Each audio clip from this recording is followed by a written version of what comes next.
രാമക്ഷേത്ര നിർമ്മാണത്തിന് അനുമതി തേടി കേന്ദ്രം സുപ്രീം കോടതിയിൽ. കൗമുദി ഹെഡ്ലൈൻസിലേക്ക് സ്വാഗതം. അയോധ്യയിലെ തർക്കഭൂമിയിൽ രാമക്ഷേത്ര നിർമ്മാണത്തിന് അനുമതി തേടി കേന്ദ്ര സർക്കാർ സുപ്രീം കോടതിയെ സമീപിച്ചതായി BJP MP സുബ്രഹ്മണ്യം സ്വാമിയുടെ വെളിപ്പെടുത്തൽ.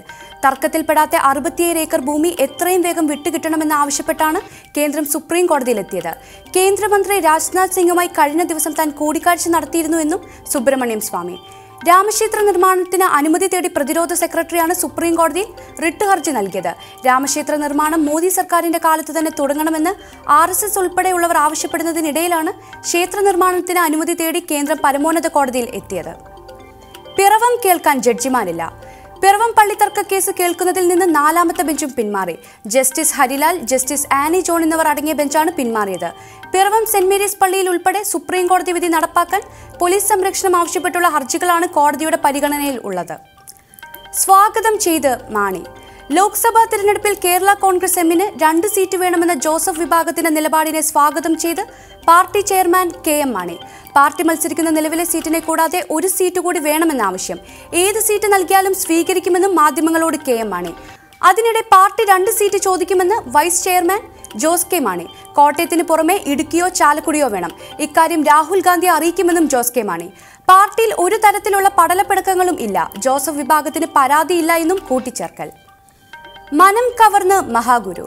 ശ്രീനാരായണ ഗുരുവിന്റെ ജനനം മുതൽ മഹാസമാധി വരെയുള്ള മുഹൂർത്തങ്ങൾ കോർത്തിണക്കി കൗമുദി TV ഒരുക്കുന്ന മഹാഗുരു മെഗാ പരമ്പരയുടെ പ്രചരണം 8ാം ദിവസത്തിൽ. SNDP ബേപ്പൂർ യൂണിയന്റെ നേതൃത്വത്തിൽ കോഴിക്കോട് ജില്ലയിലെ Mahaguru preview show Feroke bus stand പരിസരത്ത് നിന്ന് ആരംഭിച്ചു.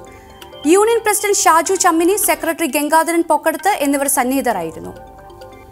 ചൈത്രയ്ക്ക് ക്ലീൻ ചിറ്റ്. തലസ്ഥാനത്തെ CPM ജില്ലാ കമ്മിറ്റി ഓഫീസിൽ റെയ്ഡ് നടത്തിയ മുൻ DCP ചൈത്ര തെരേസ ജോണിന്റെ നടപടി സംബന്ധിച്ച് അന്വേഷണ റിപ്പോർട്ട് മുഖ്യമന്ത്രിക്ക് കൈമാറി. സംസ്ഥാന പോലീസ് മേധാവി മുഖ്യന് കൈമാറിയ റിപ്പോർട്ടിൽ ഉദ്യോഗസ്ഥയ്ക്കെതിരെ നടപടി ശുപാർശകളില്ല. വിഷയത്തിൽ അന്വേഷണം നടത്തിയ ADGP മനോജ് എബ്രഹാം ഇന്നലെ റിപ്പോർട്ട് സംസ്ഥാന പോലീസ് മേധാവിക്ക് കൈമാറിയിരുന്നു. ചൈത്ര തെരേസ ജോൺ, ഒപ്പമുണ്ടായിരുന്ന മെഡിക്കൽ കോളേജ് CI എന്നിവരിൽ നിന്നെല്ലാം IG-യുടെ ചുമതല വഹിക്കുന്ന ADGP മനോജ് എബ്രഹാം വിശദീകരണം തേടിയിരുന്നു.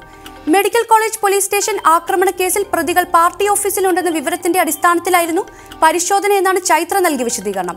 മുഖ്യപ്രതികളുടെ വീട്ടിൽ നടത്തിയ പരിശോധനയിൽ ലഭിച്ച വിവരത്തിന്റെ അടിസ്ഥാനത്തിലായിരുന്നു പെട്ടെന്നുള്ള തീരുമാനമെന്നും വിശദീകരണത്തിൽ പരാമർശം. കഴിഞ്ഞ 24 രാത്രിയിലായിരുന്നു റെയ്ഡ്. അടുത്ത ദിവസം തന്നെ കോടതിയെ റെയ്ഡ് വിവരങ്ങൾ ചൈത്ര അറിയിച്ചിരുന്നു. നടപടികളെല്ലാം പാലിച്ചുള്ള പരിശോധന ആയതിനാൽ കടുത്ത നടപടിയൊന്നും ഉദ്യോഗസ്ഥയ്ക്കെതിരെ എടുക്കാനാവില്ല. എന്നാൽ ചൈത്രയ്ക്കെതിരെ കടുത്ത നടപടി വേണമെന്നാണ് CPM ജില്ലാ നേതൃത്വത്തിന്റെ ആവശ്യം. ജോർജ് ഫെർണാണ്ടസ് അന്തരിച്ചു. മുൻ പ്രതിരോധ മന്ത്രിയും സോഷ്യലിസ്റ്റ് നേതാവുമായ ജോർജ് ഫെർണാണ്ടസ് അന്തരിച്ചു. വാർദ്ധക്യ സഹജമായ അസുഖത്തെ തുടർന്ന് ഏറെ നാളായി ചികിത്സയിലായിരുന്ന ജോർജ് ഫെർണാണ്ടസിന്റെ വിയോഗം ഡൽഹിയിലെ വസതിയിൽ വെച്ച്. സംസ്കാരം വിദേശത്തുള്ള മകൻ എത്തിയതിനു ശേഷം വെള്ളിയാഴ്ച നടത്തിയേക്കും. മംഗലാപുരം സ്വദേശിയായ ഇദ്ദേഹം വാജ്പേയി സർക്കാരിന്റെ കാലത്ത് പ്രതിരോധ മന്ത്രിയായിരുന്നു. അടിയന്തരാവസ്ഥയുടെ കടുത്ത വിമർശകനായിരുന്നു. 1967 ആദ്യമായി ലോക്സഭയിലെത്തിയ ജോർജ് ഫെർണാണ്ടസ് തുടർന്ന് 9 തവണ ലോക്സഭാ അംഗമായി. പ്രതിരോധത്തിന് പുറമെ നിരവധി തവണ റെയിൽവേ വ്യവസായ വകുപ്പുകളുടെ മന്ത്രിയായിട്ടുണ്ട്. സമതാ പാർട്ടി സ്ഥാപക നേതാവ്, NDA കൺവീനർ എന്നീ സ്ഥാനങ്ങൾ വഹിച്ചിട്ടുണ്ട്. 2010 അസുഖത്തെ തുടർന്ന് രാഷ്ട്രീയ രംഗം വിട്ടു. നല്ല രാഷ്ട്രീയത്തെ പ്രതിനിധാനം ചെയ്ത നല്ല നേതാവായിരുന്നു ജോർജ് ഫെർണാണ്ടസ് എന്ന് പ്രധാനമന്ത്രി നരേന്ദ്രമോദി.